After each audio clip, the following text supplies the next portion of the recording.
Olá, professores e alunos da maior e melhor escola de teologia de todos os tempos. Eu sempre estarei me referindo à Escola Bíblica Dominical, é claro. Que a paz do Senhor Jesus esteja com todos vocês. Estamos de volta e dessa vez para falar um pouco sobre o dom ministerial de pastor. Ser pastor sempre foi uma tarefa árdua, essa é que é a verdade. O dia a dia pastoral é desafiador, a quem é vocacionado por Deus para apacentar. Na igreja local, o pastor é um guia espiritual do povo de Deus. Muitas são as demandas internas e externas da igreja local, entre elas o cuidado para com as pessoas do rebanho, visita a enfermos, questões relacionadas à administração eclesiástica e o constante desafio de se dedicar à oração, à pregação e ao ensino da palavra de Deus. O objetivo do ministério pastoral é fazer com que o rebanho do Senhor cresça na graça e no conhecimento do Evangelho de nosso Salvador.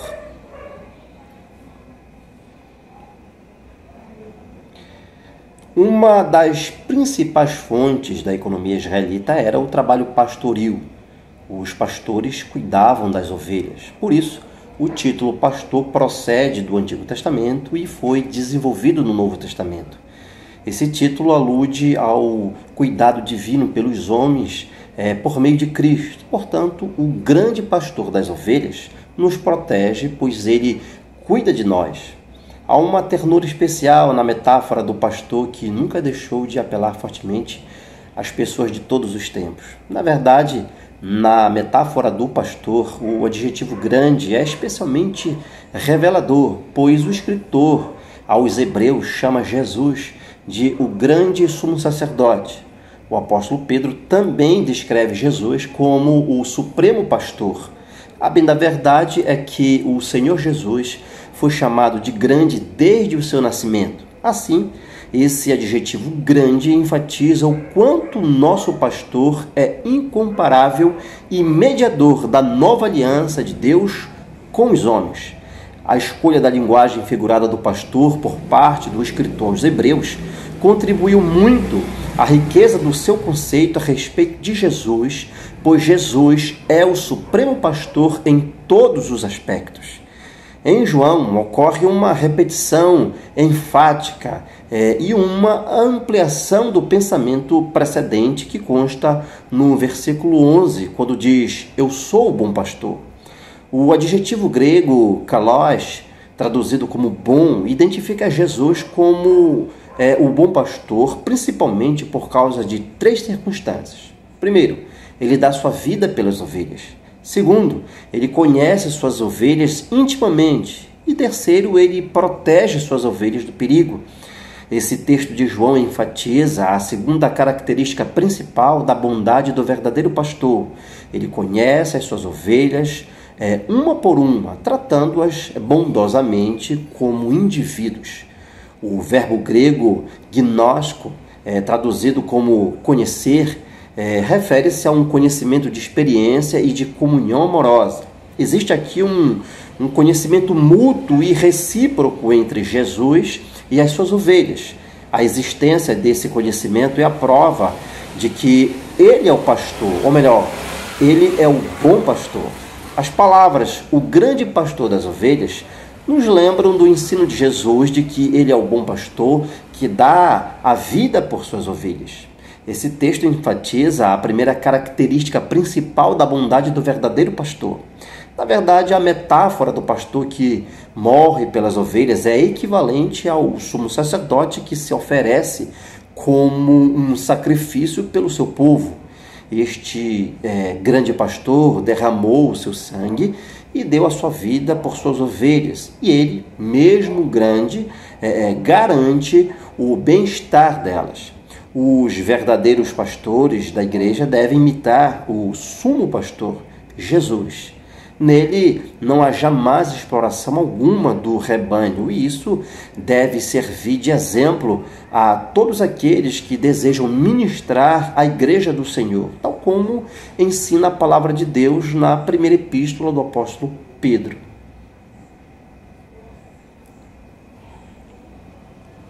Um bom pastor deve ser possuidor de dons espirituais. Além disso, deve ser capaz de ensinar.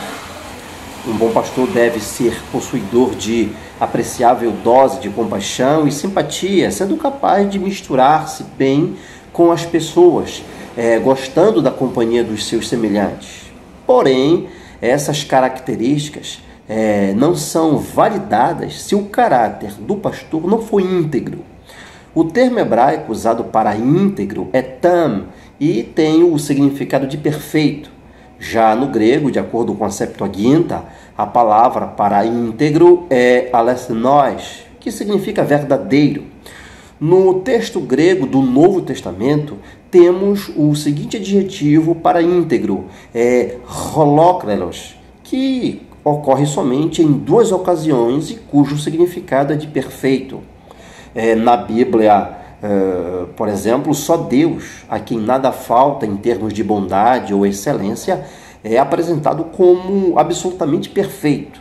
Quando as pessoas são chamadas de íntegras nas Escrituras, deve-se entender que são justos, ou seja, que há uma harmonia completamente perfeita e verdadeira entre a sua profissão de fé e a sua vida, a sua conduta.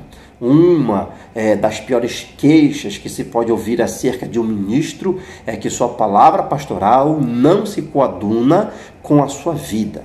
Passagens bíblicas chamadas epístolas pastorais dão listas de qualificações desses ministros. Um pastor deve ser homem controlado, livre de vícios, não belicoso, sem excesso, deve governar bem a sua casa, não pode ser um nocivo, deve ter boa reputação devidamente conquistada, deve ser avesso à maledicência e ao uso incorreto da língua, não deve ser ganancioso, não deve andar atrás do dinheiro, não deve ser homem que ele deve ser homem que se santifica, deve ter uma boa esposa que não lhe traga perturbações, deve ser forte na fé e mestre na mesma, deve ter ousadia no seu ensino, deve ser cheio de amor e paciência, deve ser perseverante, deve caracterizar-se por boas obras, na doutrina deve ser incorruptível, deve ser homem sério, sua linguagem deve ser sadia, deve saber exortar, deve ser honesto, deve saber repelir toda forma de impiedade, deve ser alguém ansioso para ensinar e capaz de fazê-lo. E, finalmente, deve ser um homem de reconhecida piedade. A igreja, o corpo de Cristo, precisa contemplar em seu líder sinais claros do fruto do Espírito Santo. Tais como autocontrole, mansidão, bondade, amor. Estas características denotam idoneidade moral e maturidade espiritual. A mesma postura moral que o pastor atesta aos fiéis deve ser demonstrada igualmente aos infiéis. Não podemos esquecer que antes de ser exemplo para a igreja local e com os de fora, o ministro do Evangelho, em primeiro lugar, deve ser o exemplo para a sua própria família. O texto de 1 Timóteo diz que ele governe bem a sua própria casa.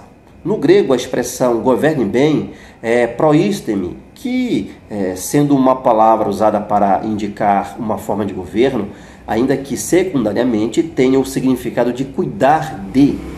Um bom pastor é o governante da igreja local, mas antes de tudo deve ser o líder da sua casa.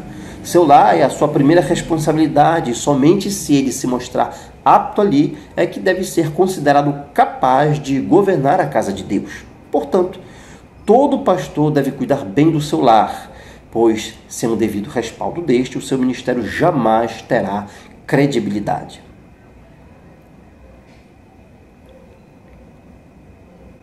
No hebraico, a palavra traduzida como pastor é ra'á e pode significar cuidar de um rebanho. Aparece pela primeira vez em Gênesis a fim de descrever a ocupação de Abel.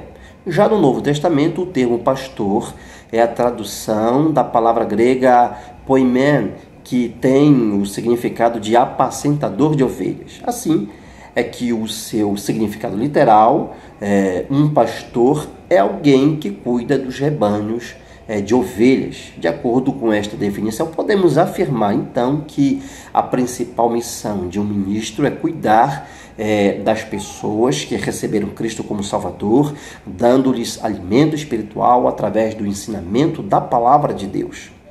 A missão pastoral é múltipla e pode ser dividida em 3 categorias. Primeiro, o serviço de ministração ao culto divino. Nesse caso, ele põe em ordem a adoração da congregação, administrando as ordenanças e pregando a palavra de Deus, que é o seu mais importante empreendimento. Segundo, ele deve ser habilidoso nos cuidados pastorais. Nesse caso, ele alimenta espiritualmente o rebanho e mostra-se vigilante. Terceiro, ele deve brandir a autoridade espiritual da igreja, sendo um dirigente que merece respeito e que impõe ordem e disciplina. Além disso, está sob os seus cuidados a gestão eficiente e honesta dos bens materiais, patrimoniais e das finanças da igreja local. Em suma, um pastor deve ter como um de seus alvos o aperfeiçoamento dos santos, mostrando-se espiritualmente alerta, sendo capaz de exortar, advertir, consolar e orientar com autoridade. Os pastores do Antigo Testamento eram conhecidos como profissionais que alimentavam e protegiam os rebanhos, que procuravam as ovelhas perdidas e que livravam dos animais ferozes as ovelhas que estivessem sendo atacadas. Com base na ideia de que o pastor é um protetor e líder do rebanho, encontramos muitas passagens no Antigo Testamento que se referem aos líderes do povo de Deus como pastores que agem sob a supervisão de Deus. Posteriormente, os profetas, os sacerdotes e os reis de Israel, que haviam falhado em seu encargo diante de Deus e do povo de Deus, foram condenados como pastores que haviam desertado o rebanho ou que haviam enganado as ovelhas. Por isso, quando Deus levantou Ezequiel como profeta de Israel, ele ordenou-lhe que repreendesse os pastores infiéis da nação que apacentavam a si mesmos e não as ovelhas e exploravam o rebanho de Deus, não demonstrando sequer amor pelas ovelhas. O bom pastor é aquele que tem como sua melhor palavra pastoral a sua vida de pastor em sintonia com a mensagem do Evangelho que ele proclama. Muito bem, por hoje é só. Caso estas dicas tenham te ajudado, então compartilhe e que assim juntos possamos levar estes subsídios a mais professores e alunos da nossa amada EPD. Um grande abraço e até a nossa próxima aula com o tema O Ministério de Mestre ou Doutor.